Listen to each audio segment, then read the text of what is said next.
Hello, everybody. Welcome back to my channel, English for You at the rate of Ajad sir.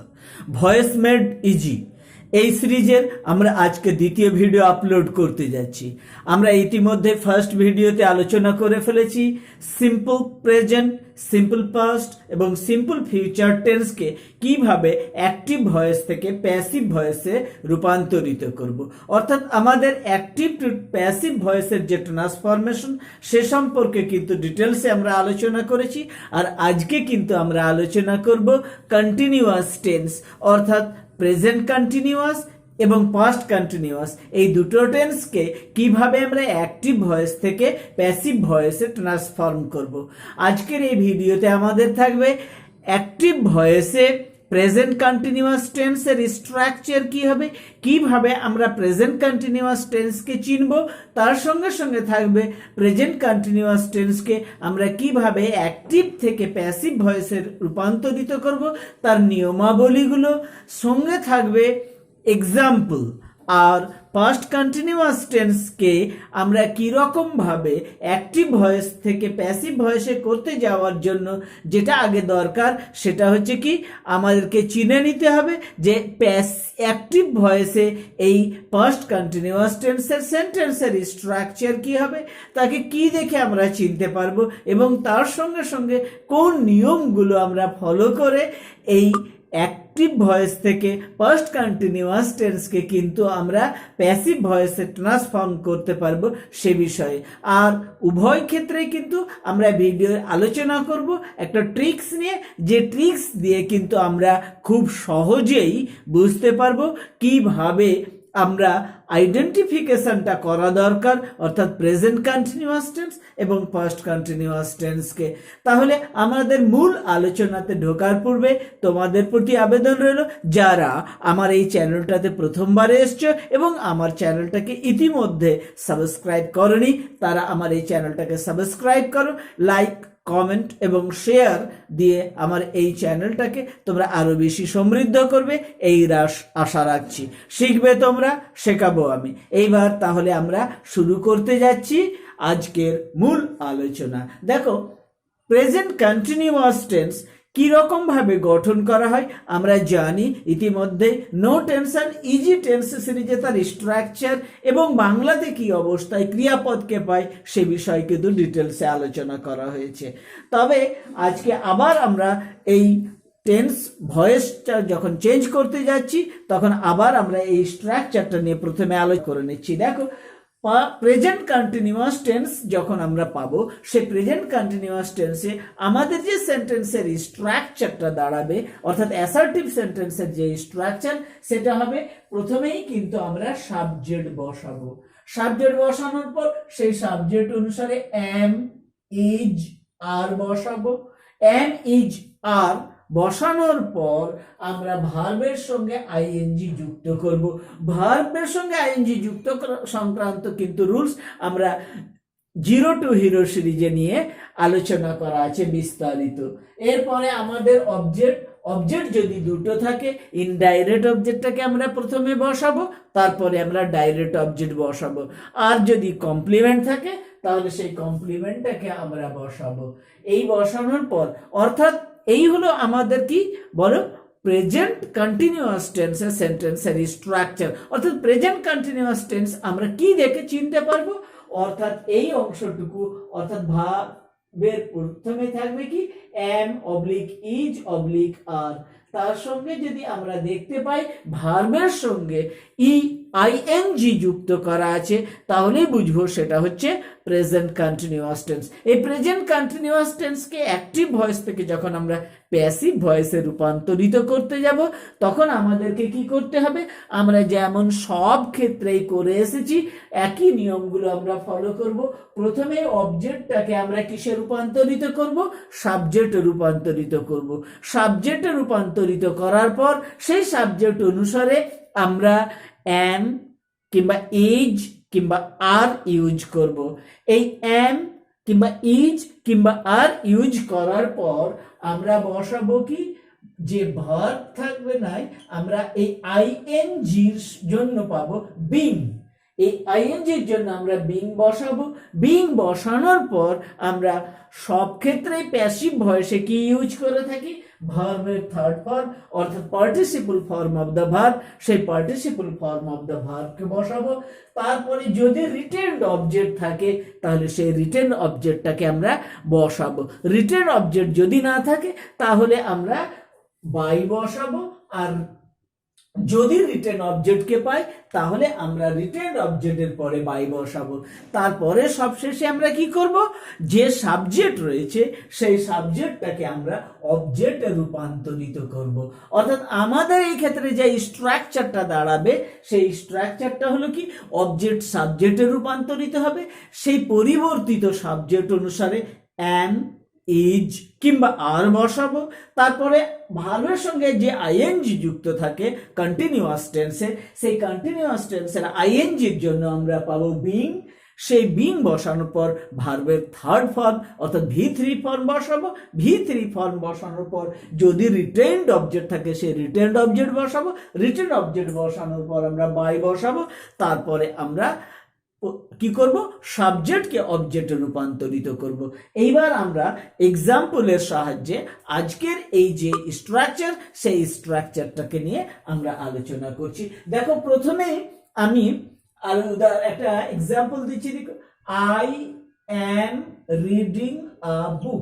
দেখো এইটা রয়েছে কি, অ্যাম এবং তার সঙ্গে ভার্বের সঙ্গে আইএনজি যুক্ত রয়েছে, অর্থাৎ এটা রয়েছে প্রেজেন্ট কন্টিনিউয়াস টেন্সে। এই প্রেজেন্ট কন্টিনিউয়াস টেন্সে থাকার জন্য আমরা কি করব, প্রথমে অবজেক্ট নিয়ে যাব। এই অবজেক্টকে সাবজেক্ট, এ বুক, তাহলে সাবজেক্টে রূপান্তরিত হলো। এ বুকের পরে আমরা কি পাবো, ইজ, তাহলে ইজ বসালাম। তারপরে ভার্বের সঙ্গে আইএনজি যুক্ত রয়েছে, এই আইএনজি যুক্ত থাকার জন্য আমরা প্রেজেন্ট কন্টিনিউয়াস টেন্স বা কন্টিনিউয়াস টেন্সে কিন্তু এই বিং পাবো, সেই বিং বসালাম। আর আমরা জানি এই রিড ভার্বের তিনটি ফর্মই বানান অপরিবর্তিত থাকে কিন্তু উচ্চারণটা চেঞ্জ হয়ে যায়, প্রোনাউন্সিয়েশন চেঞ্জ হয়ে যায়। তাহলে এই ক্ষেত্রে হলো রেড। এবার যেহেতু এখানে রিটেইনড অবজেক্ট নেই তাই আমরা রিটেইনড অবজেক্ট নেই বলে বসাচ্ছি না, বাই বসালাম। বাই বসানোর পর আমরা জানি আই থেকে কি হয়, অবজেক্ট হিসেবে পাই মি, তাহলে আমরা অবজেক্ট বসালাম।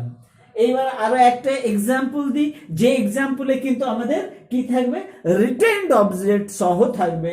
আমরা এইবার দেখছি হি সাবজেক্ট, ইজ রাইটিং ভার্বের সঙ্গে আইএনজি যুক্ত করা হয়েছে, me IO indirect object, a letter DO direct object. অর্থাৎ এক্ষেত্রে কিন্তু আমরা দুটো অবজেক্ট পেয়েছি। অর্থাৎ এইবার আমরা এটাকে চেঞ্জ করে দেখি। প্রথমেই দেখো আমরা কি করছি, এ লেটারটাকে সাবজেক্ট হিসেবে ব্যবহার করছি। এ লেটার সাবজেক্ট, তাহলে তারপরে কি হবে, ইজ বসে গেল। তারপরে আমরা কন্টিনিউয়াস টেন্সে আইএনজি যুক্ত থাকার জন্য বিং, বিং বসালাম। রাইট, রোট, রিটার্ন, V3 ফর্ম বসালাম। বসানোর পর দেখো কি, এখানে রিটেইনড অবজেক্ট যেহেতু ইনডাইরেক্ট অবজেক্ট রয়েছে তাই অতিরিক্ত একটা প্রিপোজিশন টু ব্যবহার করতে হবে, টু মি। তারপরে আমরা বসালাম নিয়ম অনুসারে বাই। বাই বসানোর পর আমরা জানি হি, হি কিসে রূপান্তরিত হবে, হিমে রূপান্তরিত হবে, অবজেক্ট। তাহলে এইবার আমরা মি, এই রিটেইনড অবজেক্টটাকে থেকে গিয়েছিল সেটাকে আমরা যদি এবার কিসে রূপান্তরিত করি, সাবজেক্টে রূপান্তরিত করলে কি হবে, আই, আর আই এর পরে এম বসে, I am being, V3 written. তারপরে এখানে আমরা রিটেইনড অবজেক্ট আরো পাবো, এ লেটার, নিয়ম অনুসারে বাই বসালাম। তারপরে হি থেকে অবজেক্টে রূপান্তরিত করলাম আমরা হিম। আরো একটা উদাহরণ আমরা দিয়ে দিচ্ছি। দেখো, mister Das is teaching you English. এখানে কিন্তু আমরা রিটেইনড অবজেক্ট পাচ্ছি। তাহলে যে কোনো একটা অবজেক্টকে আমরা সাবজেক্টে রূপান্তরিত করি, তাহলে ইনডাইরেক্ট অবজেক্টটাকে সাবজেক্টে রূপান্তরিত করলে হবে ইউ, ইউ এর পরে আমরা পাই আর, আর এর পরে being. Teacher past participle form আমরা জানি টট, V3 কি শেখানো হচ্ছে, অবজেক্ট, অর্থাৎ অবজেক্ট, তারপরে আমরা রিটেইনড অবজেক্ট পেয়ে গেলাম, তারপরে আমরা বাই বসিয়েছি, তারপরে সাবজেক্টটা যেহেতু নাউন রয়েছে তাই অপরিবর্তিতভাবে অবজেক্টে রূপান্তরিত করলাম। আমরা ইংলিশকে এবার কি করে দেখি, দেখো ইংলিশকে যদি আমরা সাবজেক্ট করি, English is being taught V3 to you, object indirect object retained object হিসেবে এখানে থেকে গেল, তারপরে বাই মিস্টার দাস অবজেক্ট। এইবার আমরা আজকে আলোচনা করব পাস্ট কন্টিনিউয়াস টেন্স নিয়ে। এই পাস্ট কন্টিনিউয়াস টেন্সে আমরা কি পাই, দেখো একই রকম ভাবে শুধুমাত্র স্ট্রাকচারের ক্ষেত্রে আমরা কি, যে আমরা জানি এম ইজ আর এর পাস্ট টেন্স হয় ওয়াজ ওয়ার, সেই ওয়াজ ওয়ার শুধু পরিবর্তন হয়েছে, এইখানে এম ইজ আর এর বদলে এসছে। একই রকম ভাবে ভার্বের সঙ্গে আমরা আইএনজি যুক্ত করছি, অবজেক্ট দুটো কিংবা একটা থাকতে পারে, কমপ্লিমেন্ট থাকতে পারে। এবার আমরা কি করব, স্ট্রাকচারের ক্ষেত্রে আমরা শুধুমাত্র এইখানে প্যাসিভ ভয়েস করার সময় চেঞ্জ করব কি, যেখানে আমরা বসাচ্ছিলাম এম ইজ আর ঠিক সেই জায়গাতে বসাবো ওয়াজ ওয়ার, তারপরে বাকিগুলো একই রকম, অর্থাৎ অবজেক্টটা সাবজেক্টে রূপান্তরিত হচ্ছে, পরিবর্তিত সাবজেক্ট অনুসারে ওয়াজ ওয়ার বসাচ্ছি, তারপরে বিং বসাচ্ছি, V3 ফর্ম বসাচ্ছি, রিটেইনড অবজেক্ট থাকলে রিটেইনড অবজেক্ট নিয়ম অনুসারে বাই, তারপরে অবজেক্ট সেই সাবজেক্টটাকে আমরা পরিবর্তিত করছি। এই ক্ষেত্রে এবার আমরা এক্সাম্পল দিয়ে দিচ্ছি। দেখো the children subject were playing, ভার্বের সঙ্গে আইএনজি যুক্ত করা হয়েছে, কি খেলছিল, ক্রিকেট, তাহলে অবজেক্টটাকে আমরা সাবজেক্টে নিয়ে আসছি ক্রিকেট, ক্রিকেটের পরে আমরা জানি সিঙ্গুলার নাম্বার হওয়ার জন্য ওয়াজ, এবার ভার্বের সঙ্গে আইএনজি থাকার জন্য বিং, তারপরে প্লে V3 ফর্ম হচ্ছে প্লেড, একটি মাত্র অবজেক্ট আছে তাই নিয়ম অনুসারে আমরা বাই বসালাম, তারপরে এইবার ক্রিকেট, চিলড্রেন এইটা সাবজেক্ট যেহেতু নাউন তাহলে অবজেক্টেও অপরিবর্তিত হয়ে বসে গেল। রিনা ওয়াজ ইটিং রাইস, এখানেও একটি অবজেক্ট রয়েছে, আমরা রাইসকে সাবজেক্টে রূপান্তরিত করলাম, তারপর রাইসের অনুসারে আমরা কি বলবো, সাবজেক্ট অনুসারে আমরা বসালাম ওয়াজ, এবার আইএনজির জন্য আমরা পেলাম বিং, এবার V3 ফর্ম ইট এট ইটেন, তারপরে যেহেতু এক রিটেইনড অবজেক্ট নেই তাই বসছে না বাই, আর নাউন যেহেতু সাবজেক্ট ছিল অবজেক্টেও অপরিবর্তিত এসে সেটা নাউনই থেকে গেল রিনা। এইবার ফার্মার্স, আর একটা example, farmers were ploughing the field, একই রকম ভাবে আমরা তিনটা খুব সহজে, তাই এটা নিয়ে আমরা ডিটেলস আলোচনা না করে বলছি the field was being ploughed by the farmer. Next আলোচনা আমরা করছি he was delivering you a lecture, দেখো এইখানে কিন্তু সাবজেক্ট আমরা পেয়ে গেছি, ওয়াজ রয়েছে, ডেলিভারিং রয়েছে, অবজেক্ট রয়েছে দুটো, you indirect object, a lecture direct object, তাহলে যে কোনো একটা অবজেক্টকে আমরা সাবজেক্টে রূপান্তরিত করছি, ইনডাইরেক্ট অবজেক্টটাকে সাবজেক্টে রূপান্তরিত করি, তাহলে ইউ, তারপরে হয়েছে ইউ এর পরে জানি আমরা ওয়ার বসে, ইউ ওয়ার, আইএনজির জন্য বিং, তারপরে V3 ফর্ম, শুধুমাত্র আমরা ডি যুক্ত করছি, দেখো ডেলিভার্ড কি, এ লেকচার, এটা রিটেইনড অবজেক্ট, তারপরে আমরা বাই বসালাম, তারপরে আমরা হিম অবজেক্ট বসালাম। এই ক্ষেত্রে আমরা এ লেকচারকেও কিন্তু কি করতে পারি, সাবজেক্ট হিসেবে ব্যবহার করতে পারি, সেক্ষেত্রে হবে কি, a lecture was being delivered to you by him.